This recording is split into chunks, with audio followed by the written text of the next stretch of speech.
Bismillahirrahmanirrahim. Assalamualaikum warahmatullahi wabarakatuh.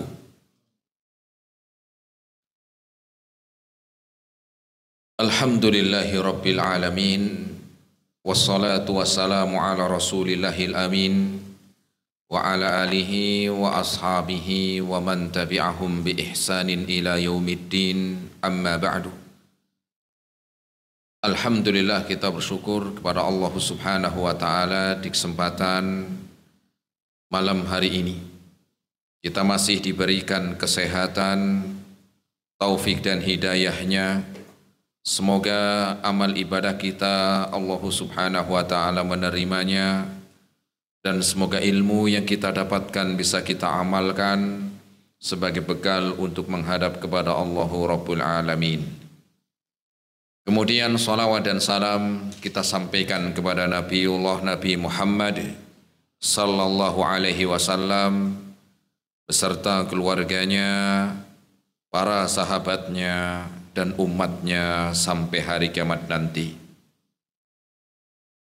Jamaah rahimani Allah wa iyyakum jami'an, kita melanjutkan kembali dalam kajian rutin di Rifdatus Sunnah dengan bahasan dari kitab Khamsun Qawaid Qur'aniyah yang ditulis oleh Syekh Umar Al-Muqbil hafizahullah ta'ala, di mana kitab ini adalah berjudul 50 kaidah yang diambil dari ayat-ayat Al-Quran.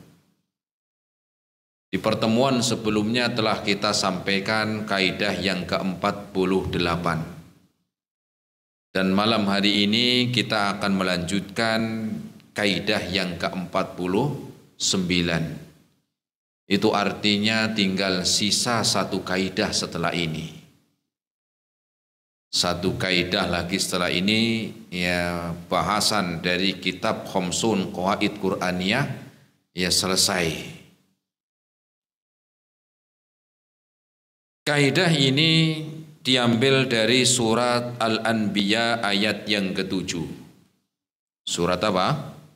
Al-Anbiya ayat 7. Di sana Allah Subhanahu wa taala berfirman, "Fas'alu ahla dzikri in kuntum la ta'lamun." Fas'alu ahla dzikri in kuntum la ta'lamun. Yang artinya bertanyalah kalian kepada ahlinya. Ahla dzikri. Bertanyalah kalian kepada ahla dzikri, orang yang tahu. In kuntum la ta'lamun. Jika kalian tidak mengetahui. Quran surat Al-Anbiya ayat yang ke-7. Jamaah rahimani Allah wa iyyakum jami'an, ada istilah sesat di jalan, malu bertanya, sesat di jalan. Tapi juga kalau bertanyanya kepada yang bukan ahlinya, sesat juga. Ya. Malu bertanya, sesat di jalan. Tapi kalau bertanya juga bukan kepada ahlinya juga bisa tersesat juga. Sehingga penting di dalam ayat ini, fas'alu ahla dzikri in kuntum la ta'lamun. Bertanyalah kalian kepada ahla dzikri, orang yang tahu, orang yang paham ahlinya, jika kalian tidak mengetahui. Jamaah rahimani Allah wa iyyakum jami'an. Ayat ini atau kaidah yang kita ambil dalam kaidah 49 ini adalah kaidah yang sangat luas maknanya. Sangat dalam maknanya. Fas'alu ahla dzikri in kuntum la ta'lamun. Apakah ini kita diperintahkan bertanya kepada ahlinya dalam urusan dunia saja? Atau dua-duanya? Dua-duanya. Ayat ini memerintahkan kita untuk bertanya kepada ahlinya, bukan dalam urusan dunia saja, bukan cuman urusan akhirat saja, bukan hanya urusan agama, ya bukan hanya urusan agama semata, tetapi juga urusan dunia dan juga urusan akhirat. Kita diperintahkan. Ya. Orang sakit, ya pengen berobat, datangnya kemana? Dokter, tanya ke dokter. Kenapa? Ahlinya. Dokter pun macam-macam. Ada dokter gigi, ada dokter umum, ada dokter ya, jantung, macam-macam. Sakitnya sakit gigi, datangnya ke dokter jantung. Pas nggak? Ya enggak pas lah. Wong sakitnya gigi, datangnya kemana? Dokter jantung, ya enggak pas. Kecuali mungkin kalau dokter jantung itu juga belajar mungkin ini kan tentang gigi. Ya.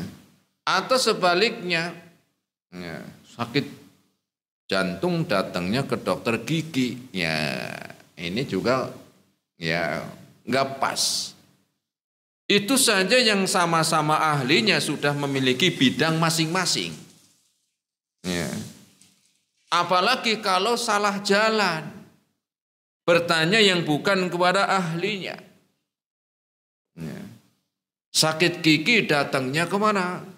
Ke tukang cukur, kayaknya nggak pas. Kecuali kalau tukang cukurnya mantan apa? Dokter gigi mungkin. Ya. Kecuali kalau mau potong rambut ya pas. Ya.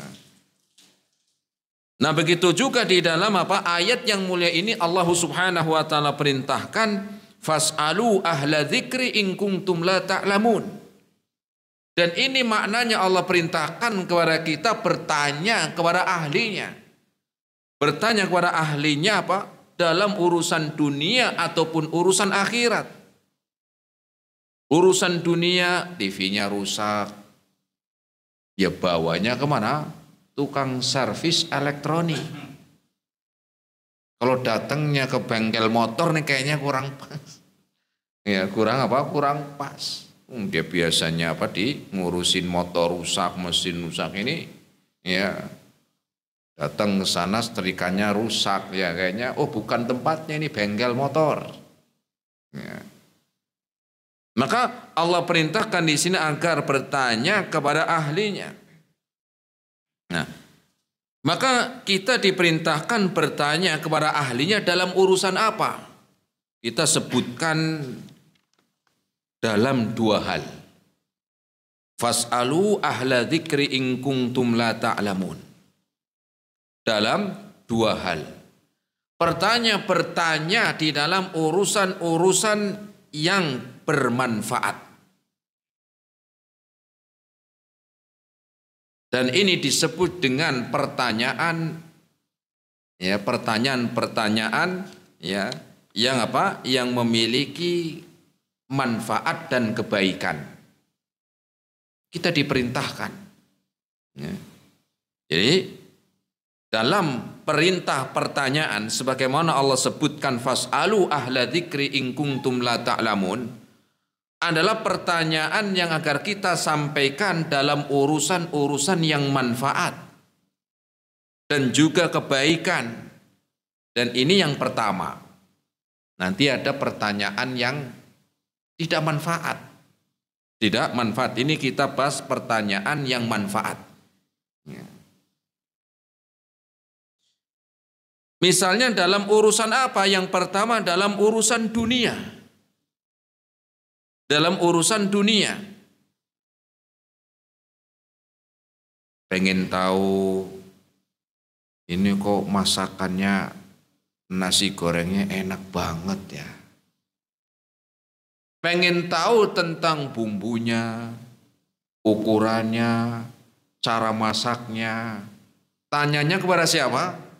Yang masak. Nah itu maknanya dalam urusan dunia. Itu saja nggak boleh salah nanya orang. Ya. Walaupun sama-sama, ya tanya kepada tukang nasi goreng, tapi beda penjual, belum tentu rasanya sama. Datanya saya aja sini, saya juga tukang nasi goreng, belum tentu rasanya sama. Beda orang, beda rasa. Maka kalau pengen tahu tentang masakan ini enak, dia tanya kepada yang masak. Kenapa? Lebih tahu ukuran garamnya berapa, ya, ukuran apa, ya, bumbunya seperti apa, kemudian cara masaknya gimana, apinya besar apa enggak. Ini enggak sembarangan. Ini masalah nasi goreng, masalah dunia saja kita diperintahkan. Ya. Jadi enggak sembarangan. Ya. Kalau apinya kebesaran, walaupun bumbunya sama, ukurannya sama, tapi pengapiannya beda, belum tentu hasilnya sama. Kok kayaknya apa loh Ustaz? Iya, saya mantan penjual gorengan kok. Mantan penjual apa? Gorengan tahu. Ya. Kalau apinya kegedean, yang mateng luarnya, terlalu kecil nggak mateng-mateng. Ya, begitu. Jadi ada ilmunya. Ya. Bayangkan pernah makan fried chicken, itu digoreng dari mentah yang dilapisi dengan tepung. Ayamnya ayam mentah, luarnya tepung. Bagaimana ketika digoreng matang semuanya? Tepungnya matang, ayamnya sampai dalam matang. Ini enggak gampang, ada ilmunya. Nah begitu, ada ilmunya, enggak sembarangan. Ini dalam urusan dunia. Begitu juga dalam urusan perbengkelan, mesin. Tanya kepada ahlinya. Ya. Kalau memasak mungkin saya ada sedikit lah karena pernah jualan begitu. Kalau mesin ya nyerah saya. Ya. Tanya kepada ahlinya. Atau misalnya tadi yang sakit datang ke ahlinya, ke dokter. Ke dokter pun sakitnya apa? Datang sesuai dengan spesialisnya. Ya. Apalagi yang kedua yang bermanfaat, agama. Apalagi dalam urusan apa? Agama. Ini lebih lagi kita diperintahkan bertanya, belajar kepada ahlinya. Kalau dalam urusan masak, ya salah, ya paling kurang asin, banter-banternya begitu, atau kurang matang, atau kematangan, atau rasanya agak beda dikit, itu aja. Tapi kalau urusan agama, ngeri. Salah belajar bahaya. Terus kemana kita bertanya? Allah sebutkan fas'alu ahla dzikri in kuntum la ta'lamun. Sebagaimana kalau kita pengen tahu masakan ini enak, itu kita pengen tahu seperti apa bumbunya, ukurannya, tanya kepada yang masak. Sama di dalam agama. Agama ini buatan siapa?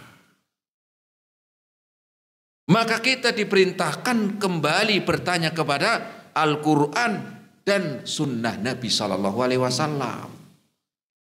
Kenapa? Karena ini agama urusannya. Dalam masalah makanan aja kita diperintahkan nanya kepada yang buat. Kenapa? Lebih paham. Apalagi masalah urusan agama. Masalah masakan aja demikian, apalagi yang lebih dari itu. Kenapa? Resikonya lebih berat. Bukannya malah dapat manfaat, bisa jadi nggak dapat apa-apa. Kalau urusan mesin, ya, kalau diserahkan, dia belajar kepada yang bukan ahlinya, paling banter-banternya mogok. Tapi kalau urusan agama, urusan akhirat, salah belajar, ya, nggak mogok sama, rugi begitu. Rugi di mana? Di dunia, di alam kubur, dan di hari kiamat. Ya. 3 tempat. Kalau masakan cuma di dunia selesai. Ya. Nggak ada orang itu salah masak terus masuk neraka. Pernah dengar? Ya, masuk neraka kenapa Pak? Saya dulu masak nasi goreng kekasinan. Nggak ada, nggak pernah kita dengar. Tapi kalau orang masuk neraka salah gara-gara urusan banyak. Karena sesat. Ya. Banyak tersesat akidahnya, imannya, kemudian tauhidnya. Nggak bisa membedakan mana syirik, mana tauhid, mana iman, mana kufur, mana maksiat, mana taat, mana sunnah, mana bid'ah. Akhirnya terjatuh kepada keburukan dan bisa menjerumuskan ke neraka. Sehingga urusan akhirat ini ya tidak boleh sembarangan. Tidak boleh sembarangan. Sedapatnya. Apalagi cuman landasan dan apa sebagai dasarnya umumnya. Aduh. Kenapa mengamalin begini Pak? Lah umumnya begini kok. Jangan. Dong saya dari kecil taunya begini. Jangan. Ini urusannya urusan besar. Kalau cuman masak dah monggo. Tapi urusan akhirat jangan. Fas'alu ahla dzikri in kuntum la ta'lamun. Ya. Sehingga dalam urusan akhirat ini harus kita punya dasar, punya apa? Punya ketetapan. Biar kita itu lega, biar kita itu mantep. Ya. Bukan kayak orang yang terombang-ambing. Seperti air di atas daun apa? Tales sih, tales apa ganyong ya? Tales, iya tales sama. Tahu ganyong gak sama? Kalau di daerah saya kayaknya ganyong, namanya ganyong. Nah begitu. Ini apa enggak punya dasar. Sehingga kita diperintahkan dalam kaidah yang ke-49 ini, fas'alu ahla dzikri in kuntum la ta'lamun. Karena resikonya berat. Urusannya berat. Ya. Kenapa ketika salah bertanya, salah belajar, itu bisa mengakibatkan kesesatan. Makanya katanya Imam Muhammad Ibnu Sirin, beliau mengatakan inna hadzal ilma dinun. Sesungguhnya ilmu dalam agama ini apa? Ya, harus diperhatikan. Ya. Fanduru amman ta'khuduna dinakum. Lihatlah kepada siapa engkau belajar. Kepada siapa engkau belajar. Ya. Kepada siapa engkau belajar. Ini yang akan menjadikan orang itu ya terkena ya syubhatnya. Dari mana? Dari mulai belajar. Ya. Lagi semangat-semangatnya pengen belajar ilmu agama. Belajarnya kepada yang salah. Ya. Akhirnya yang diamalkan ya seperti itu terus. Ya. Gak bisa membedakan mana syirik, mana tauhid. Ya. Padahal urusan akhirat ini ya permasalahnya urusan surga dan neraka masalahnya. Urusan akhirat ini masalahnya surga dan neraka. Sehingga kita diperintahkan untuk benar-benar selektif. Diperintahkan benar untuk selektif dalam mencari ilmu, di dalam bertanya, di dalam apa? Ya, meminta fatwa. Karena urusannya dunia, urusannya bukan cuma dunia, tapi urusannya surga dan neraka. Ya, ngeri jemaah. Ya. Karena cuma dua. Ya. Rasul SAW sudah mengingatkan semenjak 1400 tahun yang lalu. Sebagaimana di dalam hadisnya Rasul SAW bersabda, Innallaha la yaqbidul ilma intiza'an. Allah subhanahu wa ta'ala tidak mengangkat ilmu itu dengan sekali tarikan. Tidak sekali ya angkat. Ya langsung kitabnya terbang. Enggak begitu. Allah di dalam menarik ilmu itu enggak sekaligus. Ya langsung terbang kitab-kitabnya enggak. Apa kata Rasul? Yantazi'uhu minal ibad walakin yaqbidul ilma biqabdil ulama.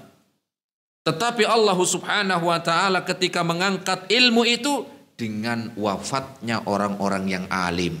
Itu cara Allah mengangkat ilmu itu, bukan diangkat naik, bukan kitabnya terbang, bukan, tapi dengan wafatnya orang-orang alimnya. Dengan wafatnya orang-orang alimnya. Karena otomatis ketika orang alim wafat, ilmunya ke bawah. Ya. Mungkin kitabnya ada, tapi belum tentu bisa baca semua. Maksudnya seperti apa? Karena mereka meninggalkan tulisan-tulisan tangan yang banyak yang belum dicetak. Masih tulisan tangan, makhtutotnya masih.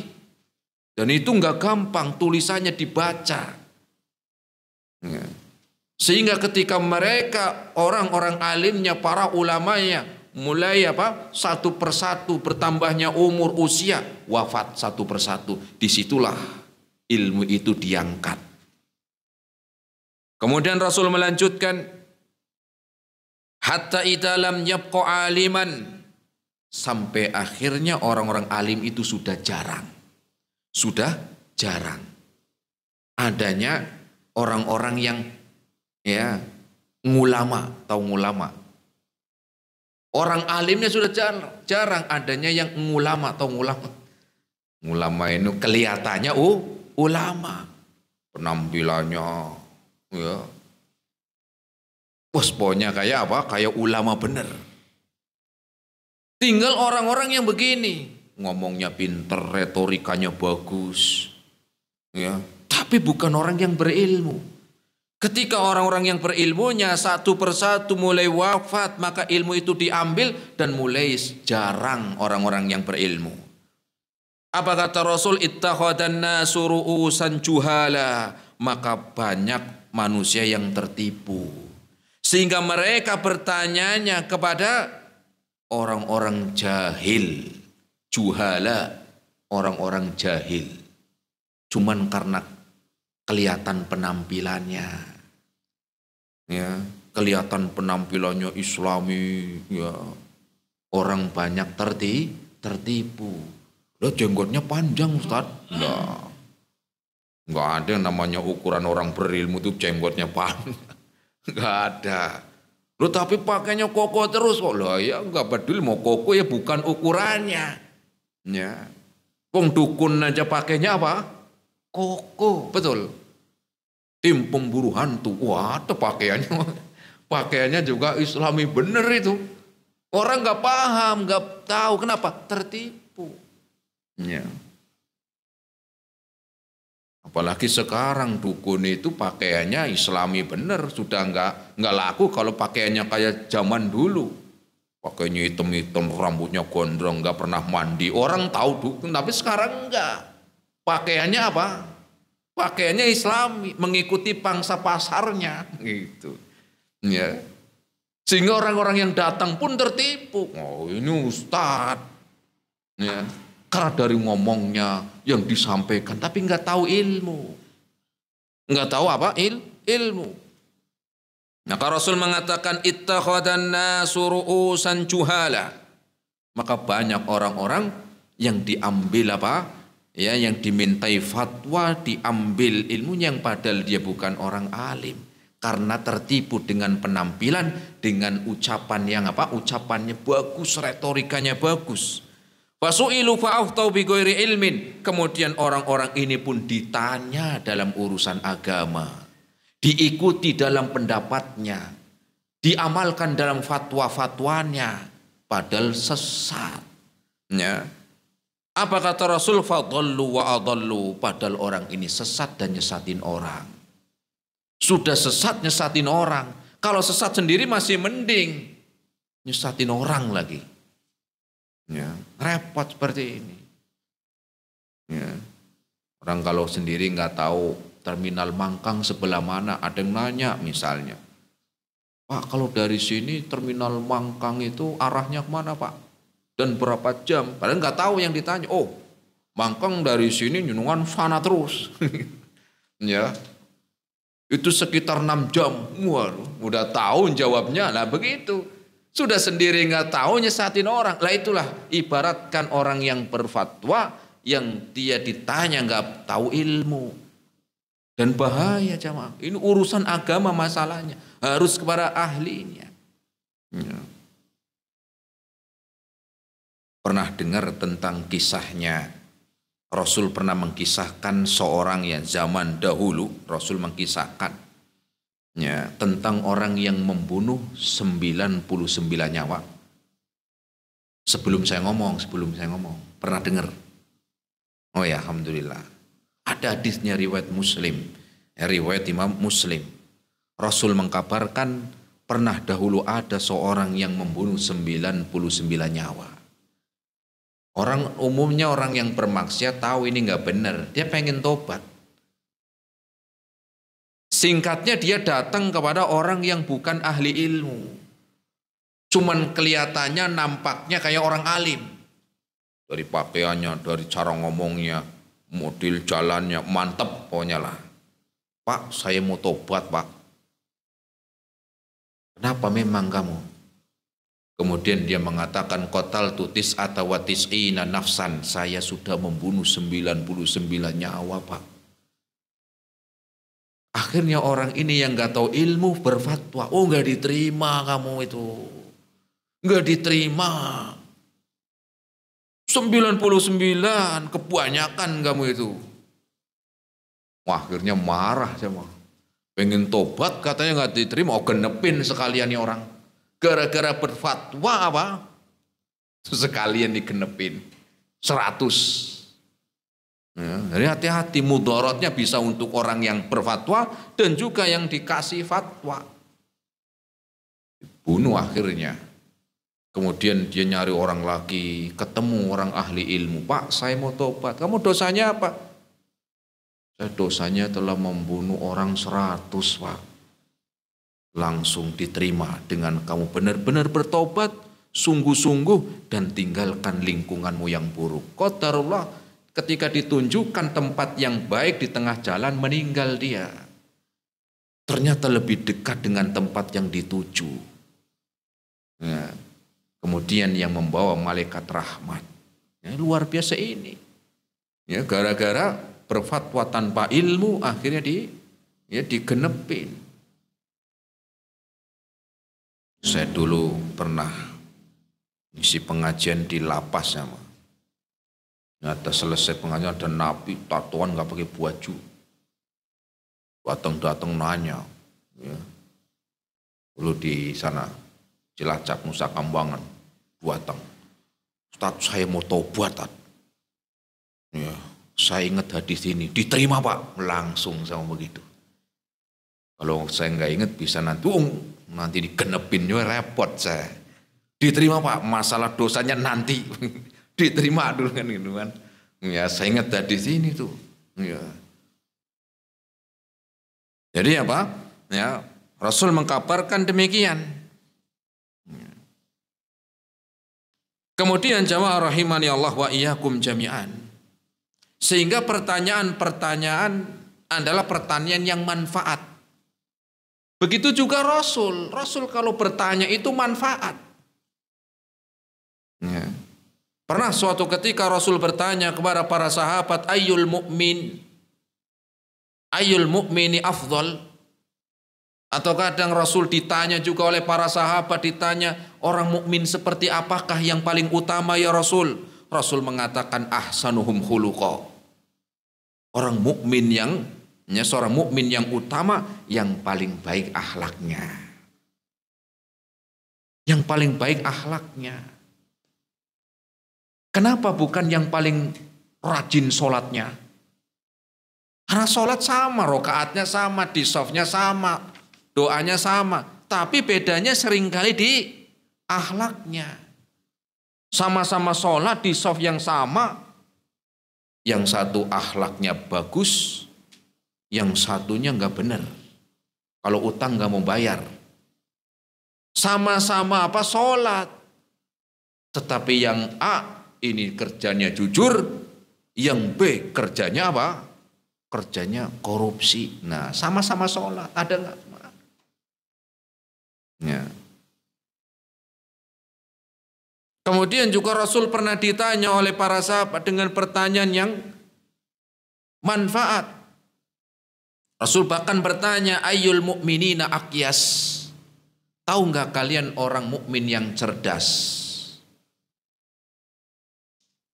Ini saja kalau dilemparkan pertanyaan ini kepada masing-masing orang, jawabannya beda-beda. Orang yang masih sekolah, orang yang cerdas itu yang nilai akademiknya sekian koma sekian, nilai IP-nya sekian.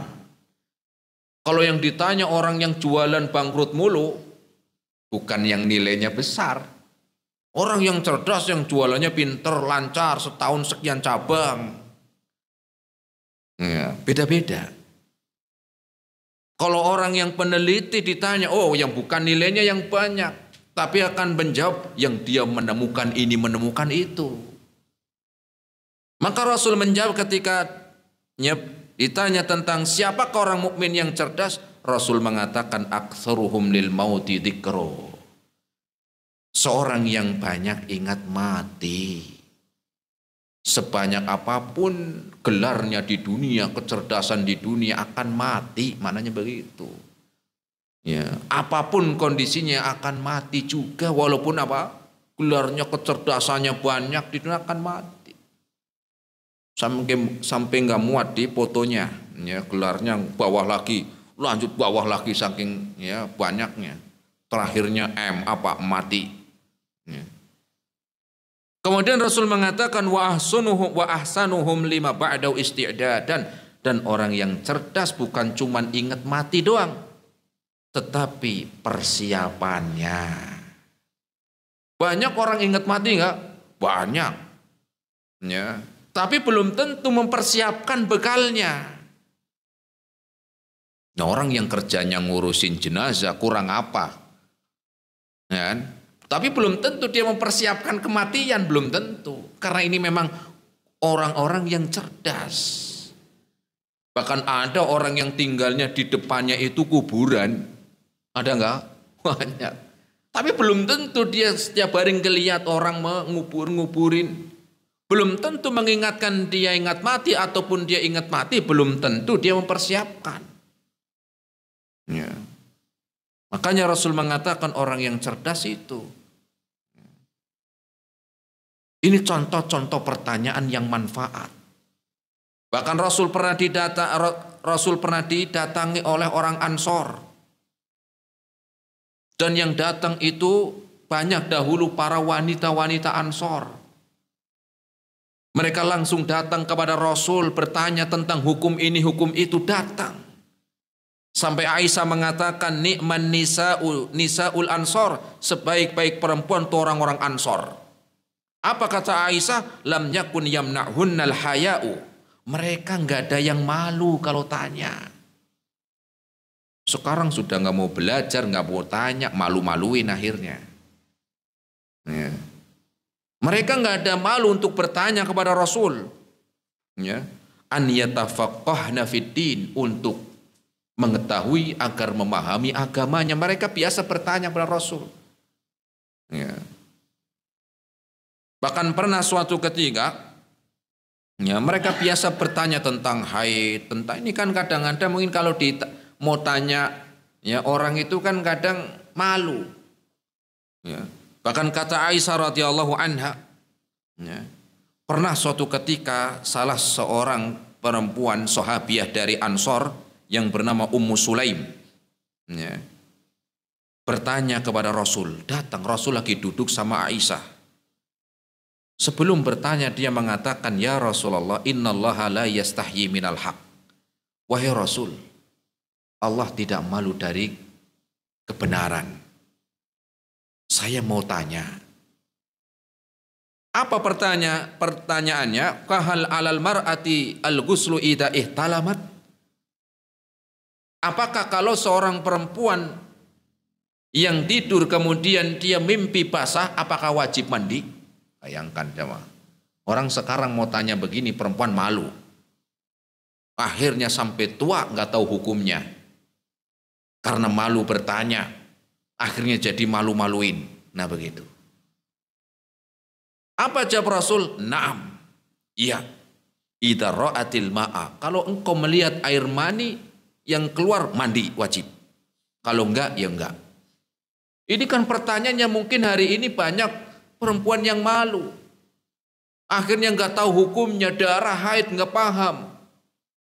Di situ ada darah haid, darah istihadah, darah nifas. Yang semua darah ini keluar dari apa? Dari tempat yang sama, tetapi hukumnya berbeda-beda. Kalau nggak mau tanya, ya sudah sampai tua begitu. Ya. Padahal ini ilmu. Padahal ini ilmu. Ya.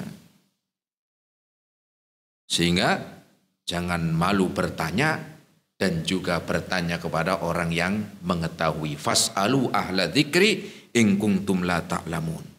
Kenapa dengan bertanya kepada yang pas, bertanya kepada ahlinya, dan jangan malu, tidak malu di dalam bertanya, kemudian bertanya kepada orang yang tahu, ini jalan untuk mendapatkan ilmu.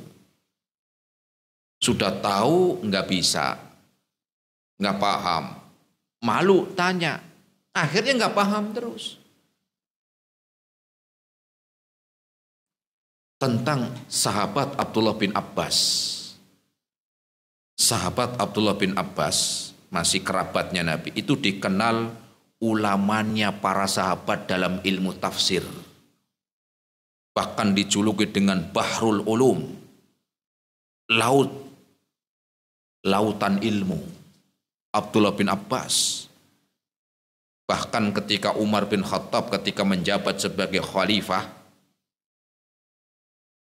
seringkali Abdullah bin Abbas yang umurnya 12 tahun itu diikutkan rapat oleh pembesar-pembesar sahabat yang senior tua-tua, 12 tahun. Ya, sampai pernah suruh pulang. Pulang dulu kamu anak-anak Begitu. Tapi Umar mengatakan, enggak, dia yang saya ajak ke sini ikut rapat. Kemudian Umar bertanya tentang surat Idza jaa nasrullahi wal fath. Surat Al-Fath. Ya, An-Nasr. Wa ra'aitan nasa yadkhuluna fi dinillahi afwaja. Menurut kalian wahai para sahabat-sahabatku, apa tafsirnya? Oh, kalau itu sudah menang, kita diperintahkan untuk banyak memuji Allah, ya. Idza jaa nasrullahi wal fath. Apabila datang pertolongan dan kemenangan dari Allah, ya, dan orang-orang sudah banyak yang masuk Islam, kita diperintahkan untuk banyak bersyukur. Sebagian lagi mirip tafsirnya. Umar tanya kepada Abdullah bin Abbas yang tadi suruh pulang, umur 12 tahun. Begitukah wahai Ibnu Abbas tafsirnya? Bukan. Apa tafsirnya? Ayat itu turun di antara tanda Rasul akan wafat. Beda jauh. Apa kata Umar? Betul. Itu ayat turun sebagai kabar umur Nabi tidak lama lagi setelah ayat itu turun. Ya, para sahabat mentafsir, bukan berarti para sahabat nggak ahli tafsir, enggak. Mereka benar dalam mentafsirkan sesuai maknanya. Adapun Abdullah bin Abbas jauh dari itu, lebih lagi dari itu maknanya. Ya. Ketika ditanya oleh para sahabat, kenapa engkau umur yang segitu menjadi orang yang alim, orang yang memiliki ilmu, orang yang tahu tentang tafsir, bahkan dijuluki sebagai Bahrul Ulum, lautan ilmu? Beliau mengatakan apa? Beliau mengatakan bilisanin saul, dengan lisan yang sering saya gunakan untuk bertanya. Wa qalbin uqul, dan dengan hati akal kita, dengan hati dan akal dan bertanya. Begitu. Tapi kalau memang manfaatnya, bukan sekedar nanya-nanya yang gak manfaat. Ada orang gak yang bertanya gak manfaat? Ada. Ya. Apa misalnya tanya tentang, ya, tanya yang gak penting. Ya, misalnya hari kiamat. Kapan hari kiamatnya kira-kira? Ya, bukan kita ngomong gak penting. Yang penting itu persiapannya. Bukan kapannya, memang hari kiamat sudah dekat. Rasul mengatakan, bu'ithtu ila yaumil qiyamati hakada. Saya diutus dengan dekatnya hari kiamat seperti ini, berarti udah dekat, ya enggak? Ya, antara saya diutus dengan hari kiamat, dekatnya seperti ini, memang udah dekat. Kalau Rasul ngomongnya begini mungkin jauh ya, ini sama jempol sama ini kan jauh, tapi Rasul mengatakan lebih dekat. Ya. Yang penting apanya? Yang penting persiapannya itu. Oh, bukan cari-cari dukut, oh ini kayaknya tahun sekian. Akhirnya jadi peramal. Ya, jadi apa? Jadi peramal. Atau misalnya bertanya yang tidak manfaat, contoh yang lain lagi. Ya, bertanya tentang ya kesalahan-kesalahan ustadz. Wah, ada enggak? Ada. Ini ustadz ini kesalahannya di mana? Dicari-cari kesalahannya. Ya. Ini pertanyaan apa manfaatnya buat penanya? Mending nanya yang lebih manfaat. Ya. Ya. Kenapa? Karena ya terkadang apa? Ada yang memang ya tidak ada ya di sana dia mengambil ya manfaat dari pertanyaannya, tetapi malah pengen mengetahui, atau malah ada orang-orang yang menyebarkan apa? Menyebarkan ya aib saudaranya. Ya. Atau misalnya pertanyaan-pertanyaan yang mungkin tidak manfaat. Ustadz, kalau saya sudah sampai di planet Mars, itu sholatnya ngadepnya kemana ya Ustadz? Udah sampai di planet Mars. Kita jawab, kamu ke sana dulu. Nanti kalau udah sampai di planet Mars, WA saya. Nanti saya jawab. Itu jawabannya. Ya, nanya di sini juga tahu, nggak pernah ke planet Mars. Ya, sholatnya ngadep kemana? Di sini aja udah. Ya. Atau misalnya nanya urusan orang lain, ini kan nggak manfaat. Apa ya bahasa yang kepo, tahu kepo? Ya. Gajinya berapa Pak? Kerjanya Pak? Nanya gaji orang, emang kenapa? Ya. Nanti kalau dikasih tahu besar nanti iri. Kalau dikasih tahu gajinya kecil, apa? Ngerendahin, gaji segitu mau kerja di sini. Kadang-kadang ada. Ya. Jadi apa? Bertanya yang manfaat tadi, urusan yang manfaat dunia atau urusan lebih lagi akhirat. Ya, kadang-kadang ada orang begitu. Ya. Atau mungkin tanya, si Anu istrinya berapa ya? Nah ini kan lo tanya-tanya istrinya berapa, mau ngapain? Mau ngikutin jejaknya? Ikutin apa? Jejaknya. Ya. Atau yang kadang-kadang kurang tepat juga bisa. Ya. Bertanya tapi niatnya ngetes. Ada kadang-kadang ada orang nanya tapi niatnya ngetes. Ini saat tes nih bisa jawab enggak nih Ustaz? Ya.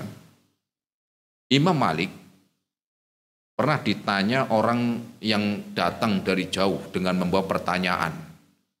40 pertanyaan. Imam Malik, ya, seorang imam besar, 40 pertanyaan. Orang datang dari jauh membawa pertanyaan itu. Yang dijawab cuma 3.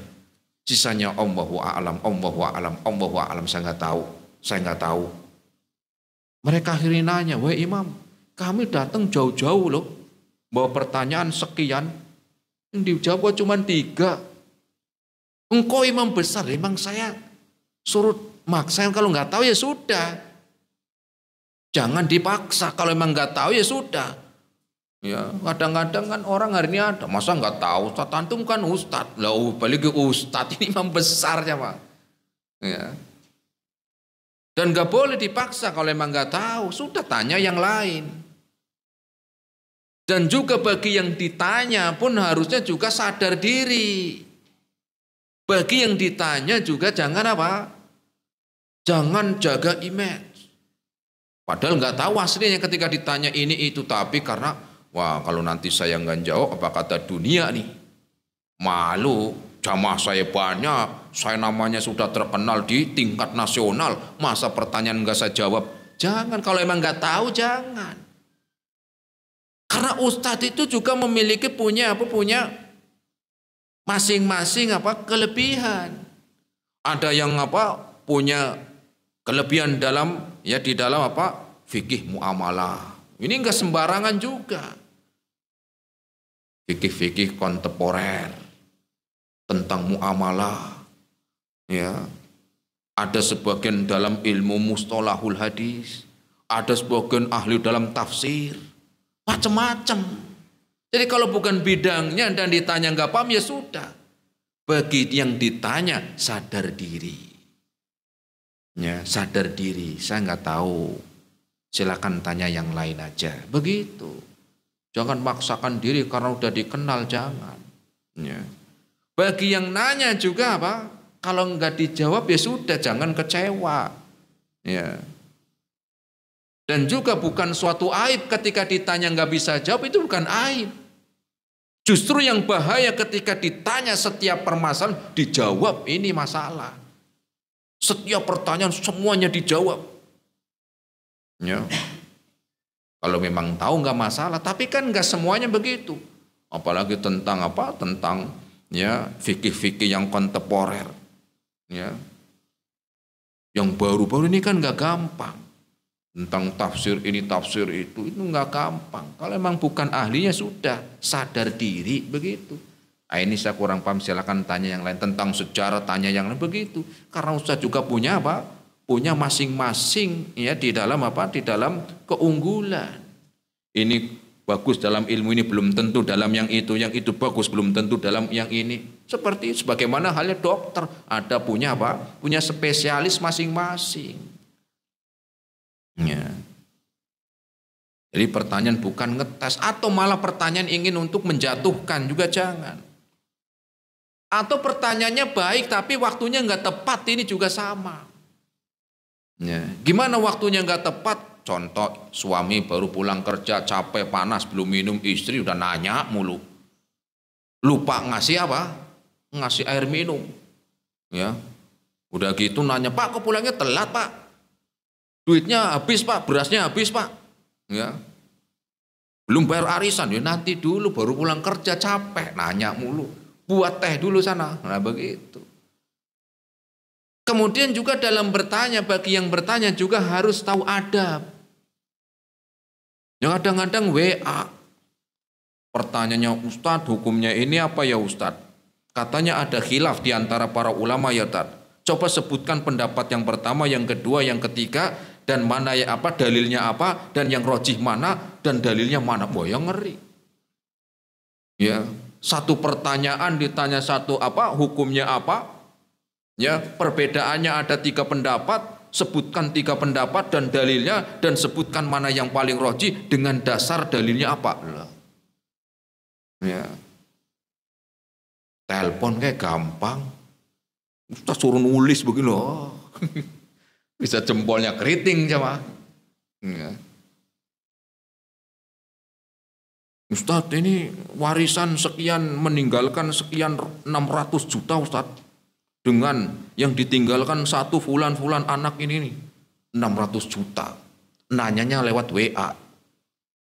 Ya, pelit amat 600 juta telepon jelas.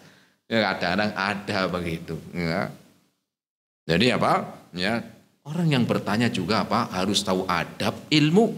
Kemudian juga yang ditanya harus ahlinya, dan juga kalau memang nggak paham tanya kepada yang lain. Sehingga ya kaidah yang ke-49 ini sangat penting. Fas'alu ahla dzikri in kuntum la ta'lamun. Semoga bermanfaat ini jamaah ya.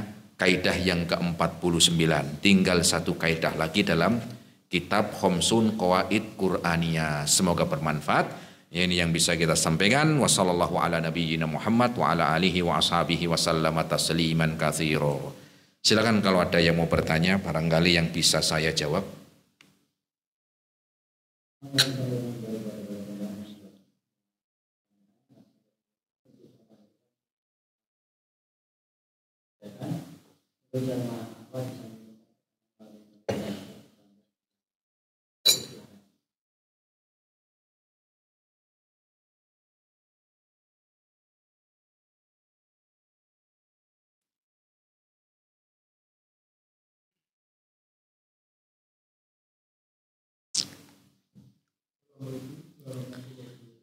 Waalaikumsalam warahmatullahi wabarakatuh. Orang-orang yang zaman dulu, khususnya dalam zaman sahabat dengan zaman sekarang, itu tentang ketaatannya kepada Allah kan jauh berbeda. Apakah ukuran untuk dapat masuk surga itu bedanya apa? Kalau zaman sahabat itu kan ketaatnya hampir 100%. Tapi zaman sekarang saya kira rata-rata di bawah 100%. Buat penjelasan Ustaz. Terima kasih. Wassalamualaikum warahmatullahi wabarakatuh. Ya, ukuran tentang amalan kita hari ini dengan amalan para sahabat. Tentunya mereka adalah kaum yang terbaik di dalam umat ini. Satu, karena mereka orang-orang yang Allah pilih untuk menemani nabinya di dalam membela, di dalam berdakwah, dan juga di dalam menyebarkan agama serta di dalam amalnya. Dan mereka adalah orang-orang yang Allah pilih. Bahkan Allah sebutkan radhiyallahu anhum wa radu'an. Allah telah ridho kepada mereka sebagaimana mereka telah ridho kepada Allah Subhanahu wa taala. Kemudian dengan orang hari ini tentunya berbeda. Berbeda apa? Satu, di dalam beda masa. Masa jelas kita berbeda dengan mereka. Ya, berbeda dengan mereka. Kemudian di dalam segi iman, tentunya mereka iman mereka lebih kuat. Kenapa? Karena mereka melihat Rasul, mereka melihat turunnya Al-Quran, dan mereka menjadi orang-orang yang beriman dikala syariat itu turun. Tetapi bukan berarti kita itu bukan berarti kita itu menjadi kurang semangat di dalam ibadah kita, karena surga juga bertingkat-tingkat. Surga juga bertingkat-tingkat. Ya. Makanya Rasul mengatakan dalam hadisnya, idza sa'altal jannata fas'alul firdaus. Kalau engkau berdoa minta surga yang paling tinggi. Dan dari setiap surga yang Allah tetapkan tentunya ya bertingkat-tingkat. Kemudian yang kedua, bukan berarti kalau kita ini walaupun tidak satu zaman dengan Rasul, walaupun kita tidak melihat Rasul, kemudian kita tidak masuk surga. Ini juga tidak. Sebagaimana surga bertingkat-tingkat dan jalan masuk surga juga banyak. Banyak. Para sahabat mereka juga bukan orang-orang yang maksum seperti Nabi, bersih dari dosa. Mereka memiliki kelebihan dalam satu sisi dan juga kurang dalam sisi yang lain. Tentunya demikian. Ya, karena sebagai manusia biasa tentunya. Tapi secara umum mereka lebih utama dari orang-orang yang datang setelahnya. Makanya Rasul menyebutkan tentang surga bertingkat-tingkat. Bahkan bukan cuma satu pintu, dua pintu. Ya. Sampai ada kata Rasul sallallahu alaihi wasallam yang dipanggil du'iya min babis sholat. Ada orang yang dipanggil dari pintu sholat surga. Ada orang yang dipanggil masuk surga lewat pintu sodakoh. Ya. Ada orang yang dipanggil masuk surga lewat pintu jihad. Ini beda-beda. Ya, macam-macam. Yang pastinya kewajiban yang Allah perintahkan di dalam melaksanakan perintahnya dan menjauhi larangannya, maka itulah jalan masuk surga. Adapun keimanan dan amal tentunya orang berbeda-beda. Ada yang dia lebih dalam satu sisi dan ada yang kurang dari sisi yang lain. Tetapi modalnya apa? Pertama iman. Yang kedua adalah taat di dalam melaksanakan perintahnya dan di dalam menjauhi larangannya dan menjalankan kewajiban. Itu adalah di antara yaitu adalah jalan untuk masuk surga. Allahu a'lam bishawab. Begitu Pak. Ya, silakan kalau ada yang mau bertanya lagi. Cukup? Ya, kalau tidak ada yang bertanya lagi, kita cukupkan sampai di sini. Ya, semoga bermanfaat. Kita lanjutkan kembali di kaidah yang terakhir, yaitu kaidah yang ke-50. Ya, di pertemuan yang akan datang insyaallah taala. Wassallallahu ala nabiyyina Muhammad wa ala alihi wa ashabihi wa sallama tasliman katsira. Subhanakallahumma bihamdika asyhadu an la ilaha illa anta astaghfiruka wa atubu ilaik. Assalamualaikum warahmatullahi wabarakatuh.